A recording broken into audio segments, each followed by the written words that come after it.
Засгийн газар ингээд өөрсдөө юм хий ингээд нөөтийн босхойг 400 сая болгоё гэдээ оруулаад ирэхэд улсын хурал дэмжил явчмаар байгаа юм л да. Би тэгжил бод логик зүгээр наанаасаа эдгэр чи өөрсдөө ингээд тооцоо судалгаагаа хийцэн биш. Би бол заяа л гүшүүнийг дэмжиж.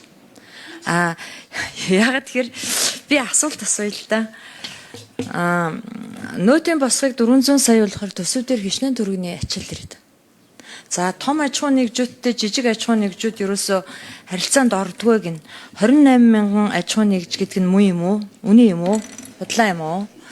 Тэгэд энэ хууль чинь бизнес эрхлэгч үйлдвэрлэгч нараа дэмжихийн тулд тэднийг чадваржуулж бойжуулахын тулд орж ирж байгаа хуулийн төсөл гэж ойлгоод байгаа шүү дээ. Үгүй юм уу?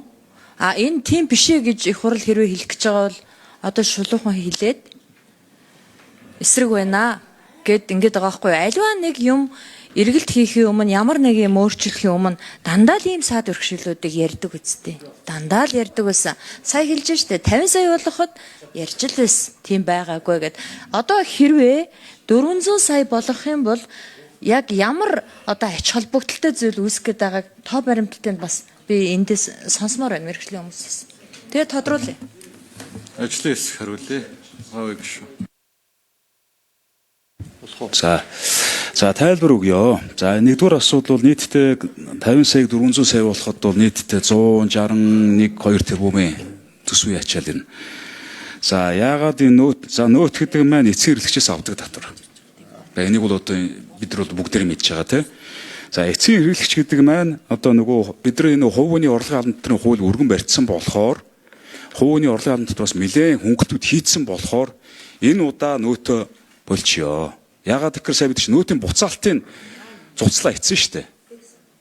Нөөтийн буцаалт нь байсан бол магадгүй 400 сая ингээд хамтдаа аятайхан гоё ажиллаж байсан баг. Тэгэнгүүт нөөтийн буцаалт нь байхгүй болчингууд энэ 400 сая чи яах вэ гэхээр энэ чинь аж ахуйн нэгжүүдэд босхыг нэмэгдүүлж өгөх гээд байгаа болохоос нөгөө гол энэ чинь нөөтийн татвар гэдэг маань хэрэглэгчээс авдаг татвар байхгүй юу? Бид нар хэрэглэгчд нь энэ чинь хүн амынхаа орлогын албан татвар хөнгөлтийг нэгэд өчөж байгаа байхгүй юу? Урд өмнө байгаагүй хэмжээнд том одоо хэмжээний хөнгөлт хийгдэхээр яригдж байна. Өнөөдрийн төсвийн байнгын орооны дууссаны дараа нөгөө засгийн газрын өргөн барьсан хувийн орлогын албан татварын хууль, за гишүүд өргөн барьсан хувийн орлогын албан татварын хуулийн нэгдсэн хувилбарыг одоо ингээ байнгын орооны гишүүд болон бусад гишүүд тарагдана. Тэрэн дээрээ да саналаа өгч болно. За тэн дээр та харах юм бол яагаад энэ удаа нөөтийн хуулийг хойшлуулъя? Энэ удаа цаг хугацаанд биш юм аа гэдэг шийдвэр гаргасан та өөрөө ойлгох болов уу гэж бодож байна. За нэмээд хариулъя.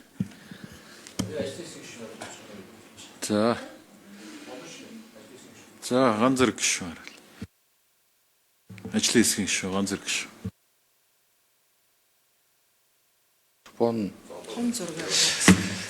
За энэ татврын багцуулын асуудал одоо 2024 оны парламент үүснээс хойш 3 дахь удаага ажлын хэсэг гарч ажиллаж байгаа.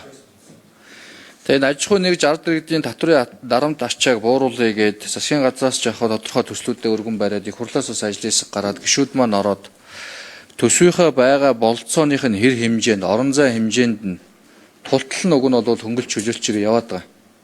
Тэгэхээр бас гишүүд маань яг зарим асуудал дээр байр суурь эсрэг байж болно. Тэгэхээр томоор нь бас хэдийн хэмжээний хөнгөлөлт чөлөөлтийг бид нар төсөв маань даах боломжтой байгаа. Тэрийг яаж оруулж ирж байгаа гэдгийг бас харуулах зүгээр байна. За тэгээд одоо тухайлбал хувь хүний орлогын албан татвар гэхэд 1.8-9 их нийтийн хөнгөлт чөлөөлт орж ирж байгаа.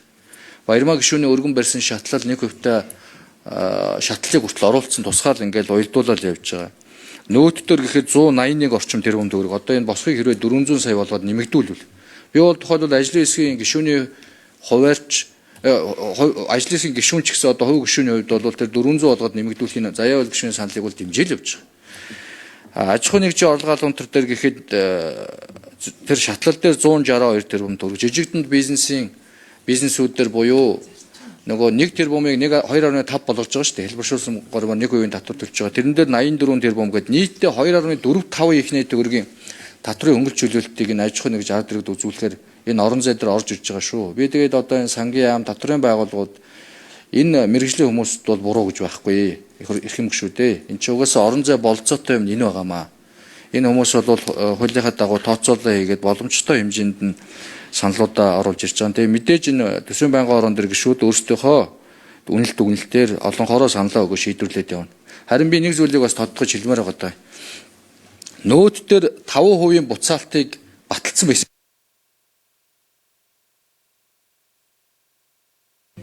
За 1 минут. Тэгэхээр ингээд татврын хөнгөлчлөлт аль болох үзүүлээ гэдэг ингээд ажлын хэсгэж байна зарим гишүүд нь яваад идэг. Гэтэл нөөт дээр бид нар буцаа олголтыг 5% буцаа олголт байхаар өнгөрсөн намрын чуулганаар баталсан. Тэгээ хэрэгжих байтал сая түрүү 7 хоногийн 5 дахь өдөр их хурл өөрөө унгацсан шүү дээ нэг. Би бол тэрний эсрэг санал өгсөн. Тэгээ өөрөөсөө татврын хөнгөлчлөлтөд олонхороо ингээ унгаачаад тэгээд бусад одоо ажиллаж байгаа ажлын хэсгүүд нь болцоогоор ингээ санал оруулж ирж байгаа. Томоор нь хараад том энэ хөнгөлчлөлтөн дээр бол одоо муу байна гэж дүгнэх нь бол жоох өрөөсгөл авах гэж байна. Тухайлсан одоо тэр нөөтийн босго дээр бол байр суурьуд бол өөр байгааг ойлгож байна. Би тэгээ бас тэр 50 саяыг 400 сая болгоод нэмэгдүүлэх нь бол дэмжиж явж байгаа. Тэгээ гишүүд бол энэ дээр өөрсдийнхөө одоо саналаар шийдвэрээ төсвийн байнгын орон дээр гаргаад ингээл явах нь зөв баг. Баярлалаа.